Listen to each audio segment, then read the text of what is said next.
The applause had barely died down when Stephen Colbert leaned forward with that familiar gleam in his eye. "Ladies and gentlemen, he needs no introduction," Stephen said, his tone light but calculated. "CEO of Tesla, SpaceX, Twitter, and possibly Mars, Elon Musk." Elon walked out to a mix of cheers and hesitant claps, the kind of split response that had become increasingly common in recent years. He gave a small nod, walked to the chair with that mechanical grace he was known for, and sat down without fanfare. "Thanks for having me, Stephen," Elon said quietly. Stephen smiled. "Always good to see you, Elon. You know, every time you come on this show, something wild happens. Either a rocket explodes or Twitter does." The crowd laughed. Elon did not. "I suppose unpredictability is part of progress," Elon replied. His voice was even, measured, almost too calm. Stephen didn't flinch. "Progress. That's one way to put it. Others might say chaos." From the first minute, the tension was clear. The audience felt it. Elon was there to talk about the future. Stephen wanted to talk about the fallout. They started with safe ground. Rockets. Satellites. The upcoming Mars initiative. Elon spoke in clear technical language, explaining the mission timelines, the breakthroughs in propulsion, the probability matrix of long-term human survival. Stephen nodded along politely, but his fingers tapped on the cards in his hand. Waiting. Then the shift came. "So, let's talk about Twitter," Stephen said suddenly. "Or should I say X? You've made some interesting decisions lately." Elon tilted his head. "Such as?" Stephen grinned. "Well, firing most of the staff, reinstating accounts previously banned for hate speech, arguing with journalists online. You've turned it into the Wild West. Do you think that's responsible leadership?" The audience tensed. Elon looked at Stephen with the stillness of someone who had answered this before, many times. But something in his expression had changed. This time, he looked less interested in responding and more interested in observing. "Freedom of speech is not supposed to be clean," Elon replied. "It's messy, but it's essential. And if people are offended by messiness, they should ask themselves what they're really afraid of." Stephen leaned back, eyebrows raised. "That's a noble sentiment. But isn't there a difference between messy and dangerous? Some people aren't just offended. They're harmed. What about responsibility to the users? The public discourse? The people who no longer feel safe?" Elon paused, not out of hesitation, but out of calculation. Then he said, "Safety is subjective. Censorship is not." The crowd was silent. Stephen blinked. "So you're saying there's no line?" "I'm saying the line moves depending on who's drawing it." For a moment, neither of them spoke. The usual rhythm of talk show banter had collapsed. This wasn't playful. It wasn't sharp. It was surgical. Stephen tried to steer. "But don't you think that kind of thinking is dangerous? That it allows powerful people, like yourself, to avoid accountability?" Elon didn't blink. "You're assuming accountability comes from platforms. It should come from people, from users thinking critically. If we remove their ability to face uncomfortable ideas, we're not protecting them. We're disabling them." The words landed heavily. The audience wasn't sure whether to applaud or recoil. Stephen glanced toward the band, then back to Elon. "You've said before that you don't care about being liked. But surely, you understand the influence you have. Doesn't that come with some kind of humility?" "I didn't build influence to be liked," Elon replied. "I built it to do what I believe is necessary." Stephen's smile faded. "Even if what's necessary means hurting people along the way, that's a framing choice, not a fact," Elon said. "Progress always feels like pain to those who resist it." The tension snapped. A few audience members gasped quietly, not because of volume, but because of clarity. The air in the studio changed. The usual protective layer of irony had peeled away. This wasn't entertainment anymore. Stephen's voice dropped. "Do you ever worry that you've stopped listening? That you're just performing certainty rather than seeking truth?" Elon leaned forward slightly. "I worry more about the people who never question the certainty of others." It wasn't said with aggression. It was said with conviction, and that was more unsettling. Stephen looked down at his cards, shuffled them, then set them aside completely. "Well," he said slowly, "since we've left comedy behind, let me ask you something real. Something I think a lot of people are wondering. Do you believe you're saving the world? Or just rewriting it in your image? The audience was silent. Even the crew had stopped moving. Elon didn't speak right away. When he did, his tone was neutral, almost too calm. I believe I'm building a future that refuses to be edited by fear. And that's when the audience knew. This wasn't going to be just another celebrity interview. This was a clash of worldviews. A collision between someone who curated conversation and someone who refused to be curated. Stephen gave a tight smile. We'll be right back, he said. But the show didn't come back the same. And neither did the interview. When the cameras cut, the studio didn't exhale. There was no laughter. No backstage scramble. Just silence and a few nervous glances from the crew as Stephen removed his earpiece and Elon remained seated, hands calmly folded. The floor manager approached Stephen. Want to reset tone after the break? Stephen waved him off. No. Let it breathe. Elon leaned back in his chair and looked toward the audience, now mostly frozen in their seats. He was not smiling, but neither was he disturbed. Stephen turned to him. You know we have to shift gears after this.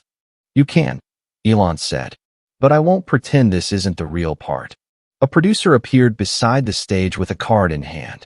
The next guest was a musical act. Stephen glanced at it, then at Elon again. We'll do one more segment, Stephen said to the producer. But keep it short. Elon adjusted his jacket slightly. You can end it here if it's easier. But Stephen shook his head. If we stop now, everyone will say you walked out. Or that I kicked you off. Elon met his eyes. And if we continue, they'll say we both pretended none of this happened. There was no resolution. Just the quiet understanding that they had already crossed the point where talk shows remain talk shows. The conversation had turned into something else entirely. When the cameras rolled again, the tone was cooler. Stephen looked into the lens and gave the usual welcome back line. The audience responded, but the energy was off. Too tight. Too careful. We're still here with Elon Musk, Stephen said. And since we've gone a little off script tonight, I want to give you the floor. Say anything you want. No questions. Just your own words. The offer was unusual. So was Elon's response. He didn't hesitate, didn't clear his throat. He simply began speaking, as if he had already been rehearsing it long before arriving. There's a story we tell ourselves about progress, he said. That it's linear. That it's clean. That the people who push boundaries are always welcomed for their courage. He paused. But that's not true. Pushing boundaries means getting pushed back. Sometimes violently, sometimes subtly, but always with resistance. He glanced around the room, eyes tracking no one in particular. I don't expect everyone to agree with me. I don't need them to. But I do expect that we stop mistaking comfort for correctness. Because the future doesn't wait for consensus. It waits for action. The audience remained still. Stephen's face was unreadable. Elon finished simply. That's all. It was a statement, not a performance. The difference was clear. Stephen nodded, but there was no bridge back to normalcy. No smooth pivot to a laugh line or soft close. Instead, Stephen said, we'll be right back with our next guest. And the moment ended. Sort of. Because while the segment was over, the impact was just beginning. As the stagehands moved in and the band began playing, Elon stood without being asked. A stagehand offered him a bottle of water. He declined. Another person approached to guide him toward the green room, but Elon turned and walked toward the wings instead. Not backstage. Out. Security looked briefly unsure, but no one stopped him. Stephen stayed in his chair, watching. The cameras were off now, but phones in the audience had started recording again. Whispered conversations turned into quiet arguments. Some applauded Elon's directness. Others called it dangerous. But no one called it forgettable. Backstage, Stephen's team was already huddled, reviewing footage and drafting statements. Should we cut the last segment? Someone asked. Stephen didn't answer. He simply said, air it raw. No edits. That decision would cause problems later. Because what aired that night was not what networks like to deliver. It wasn't funny. It wasn't charming. It wasn't safe. It was divisive, stark, and undeniably real. On social media, the clips spread like wildfire. Some hailed Elon as a truth-teller. Others said he had finally gone too far. Analysts debated his views on censorship, regulation, power, and public discourse. But beyond all the hot takes and polarizing headlines, something else had begun. A quieter question. Not about Elon, but about what shows like Colbert's were supposed to be. Were they entertainment? Journalism? Advocacy? Satire? Or had they become something else entirely? Platforms built on control disguised as conversation? A week later, The Atlantic ran a feature titled, "The Night Late Night Lost Control." It was about more than Elon. It was about the boundary he refused to accept, the comfort he refused to provide, and the conversation that refused to end neatly. Stephen's own words on the matter came days later during a follow-up monologue. He didn't apologize. He didn't clarify. He just said, "Sometimes the questions are too big for commercial breaks." And with that, he moved on. But many in the audience didn't. They kept watching the clip, not for the words, but for the silence, the moments between responses, the absence of spin. Elon, for his part, made no further public comment. No tweets, no interviews, no follow-up appearances. When asked by a journalist at a later event if he had any regrets about the Colbert Show, he replied simply, "No." And when the journalist asked why not, Elon answered, "Because that was the first time in a long time I said what I believed without being interrupted by applause." By the time the full episode aired, the narrative had already escaped the network's grasp. Clips of the confrontation between Stephen Colbert and Elon Musk had flooded every social platform. Some were edited for outrage, others for inspiration. But the uncut footage, raw and quiet, had become something else entirely. It was being studied, not analyzed for gossip, but for meaning. Colleges played it in media ethics classes. YouTubers broke it down frame by frame. Analysts debated whether it marked a new era of interview culture or the end of civil conversation between power and media. But for those in the industry, the fallout was less theoretical. Sponsors asked questions. Executives held meetings. Producers were suddenly tasked with answering for a moment they had not designed. Colbert's team issued no formal apology. They released no press statement. Instead, they stood by the editorial choice to leave the interview untouched. It wasn't bravery. It was inevitability. Any edit would have been treated as a cover-up. The truth had been broadcast live, and for once, it had not been carefully packaged. Stephen remained mostly silent during the media cycle that followed. But people around him noticed a change. The usual rhythm of interviews became slightly more careful. Questions were framed with more humility. There was a different weight to the silences between guests and host. Something had shifted, not in Stephen's style, but in the room itself. There was a new awareness now, a kind of unspoken agreement that some conversations could not be curved into safe arcs or tucked into digestible segments. That truth did not always perform. For Elon, the aftermath was both predictable and oddly quiet. His critics labeled him arrogant, detached, disrespectful. His supporters praised his composure, his clarity, and his refusal to be cornered. But Elon didn't respond to either camp. He didn't amplify the moment. He didn't claim victory. In fact, he barely acknowledged it. That silence confused some and angered others. But for those who had watched him closely that night, the silence made sense. It was not the silence of retreat. It was the silence of someone who believed the moment had already spoken enough.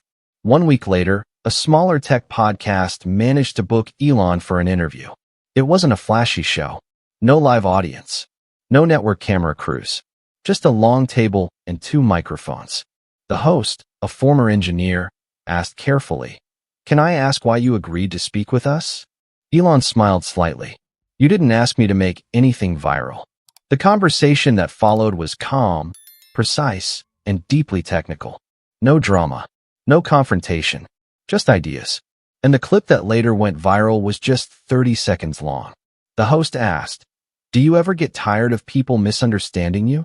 Elon replied, "I don't think they misunderstand. I think they listen for comfort, not content." That quote made headlines too, but it wasn't weaponized. Because the world had already seen what it looked like when content refused to comfort. Meanwhile, inside the entertainment world, producers quietly reviewed their guest protocols. Writers asked themselves whether satire had become a shield or a weapon, and a few hosts quietly vowed never to let a guest control the tone again. But others watched the interview and saw something different. They saw that control was always an illusion, that in a truly unscripted conversation, no one owns the outcome. And maybe that was the point. The Colbert-Musk confrontation didn't end with applause, a viral meme, or a dramatic walk-off. It ended with stillness, with the absence of a punchline, with a room full of people realizing they had just seen something real. And in a landscape of curated conflict and manufactured controversy, that alone was enough to make people uncomfortable, or maybe awake. In the months that followed, Elon returned to his companies, to launches and lawsuits and product demos. But every now and then, someone would ask him about that night. Not journalists, not critics, people in airports, engineers at conferences, teenagers in hoodies who had watched the clip 10 times without knowing why it held them. Each time, Elon responded the same way. He listened, then said very little, because once the message had landed, repeating it would only dilute it. And in that silence, the moment kept growing, not because of what was said, but because of what could no longer be unsaid. If you believe these conversations matter, if you believe silence can be a kind of courage, subscribe now. Because the stories the mainstream won't tell still need to be heard.